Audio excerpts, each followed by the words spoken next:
ஏன் ஆடி மாதத்திற்கு இவ்வளவு முக்கியத்துவம் காரணம் தெரியுமா? இந்த மாதத்தில்தான் சூரியன் கடகராசியில் சஞ்சாரம் செய்வார். கடகம் என்பது சந்திரனுக்குரிய ராசி. சூரியனும் சந்திரனும் கூடியிருந்தால் அது அமாவாசை. சந்திரனுக்குரிய வீட்டில் சூரியன் மாதம் முழுவதும் இருப்பதால் இந்த மாதமே புனிதமான ஆடி மாதமாக கருதப்படுகிறது. அதனால்தான் இந்த மாதத்தில் வரும் அமாவாசை உயர்ந்ததாக கருதப்படுகிறது. சந்திரனுக்குரிய கடக ராசியில் இந்த மாதம் நடைபெறுவதால் நீர்நிலைகள் வழிபாடு போற்றப்படுகிறது. மேலும் ஆடி 18ஆம் பெருக்கு அன்றுதான் சூரிய பகவான் கடகராசியில் பூச நட்சத்திரத்தில் இருந்து ஆயில்ய நட்சத்திரத்திற்கு மாறுகிறார். பூச நட்சத்திரம் சனி பகவான் நட்சத்திரம். அதன் அதிபதி பிரகஸ்பதி என்று அழைக்கப்படும் தேவகுரு. சூரிய பகவான் தேவகுருவின் பார்வையில் இருக்கும் போதே கட்டுப்பட்டே இருப்பார்.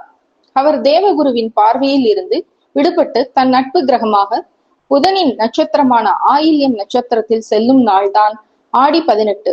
சூரியனும் புதனும் நட்பு கிரகமாக இன்றைய தினம் தொடங்கும் செயல்கள் எல்லாம் பல மடங்கு பெருகும் என்பது ஐதீகம். ஆடி 18ஆம் பெருக்கு அன்றுதான் காவிரி கரையோரம் மக்கள், குறிப்பாக விவசாயிகள், தெய்வ வழிபாடு செய்வார்கள்.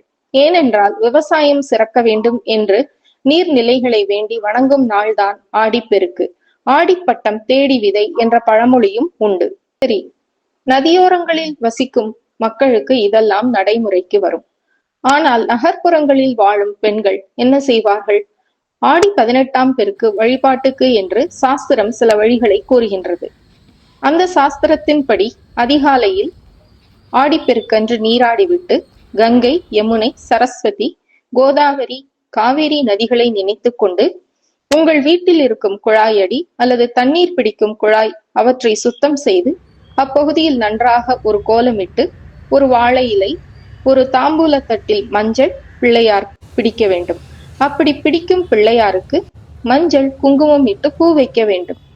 அதன் பின்பு ஒரு வெண்கல செம்பு எடுத்துக்கொண்டு அவற்றில் முழுவதும் நீரால் நிரப்ப வேண்டும்.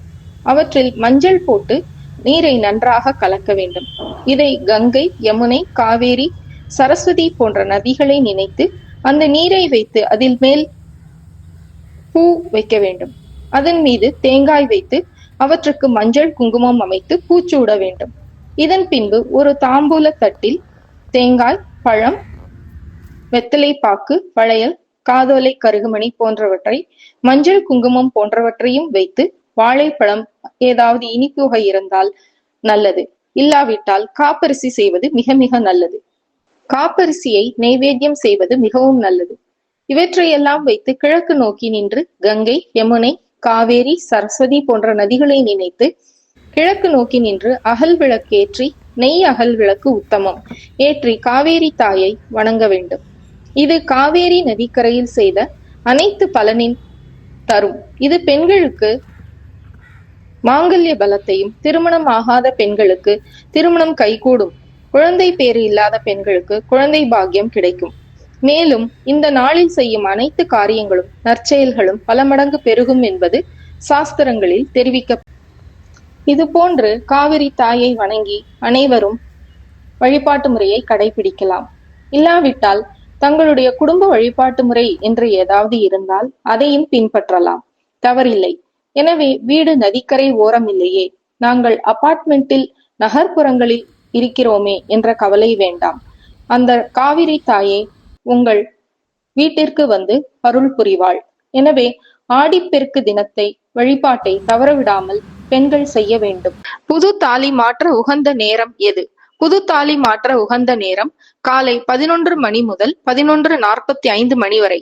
ஏனென்றால் காலை 9:45 மணி வரை நவமி திதி இருப்பதாலும், அதன் பின்பு 11 மணி முதல் 11:45 மணி வரை குருஹோரையும் லாபஸ்தானத்திலும் வருவதாலும் அந்த நேரத்தை புதுத்தாலி மாற்றுவதற்கான நேரமாக எடுத்துக்கொள்ளலாம் என ஜோதிட சாஸ்திரம் கூறுகிறது.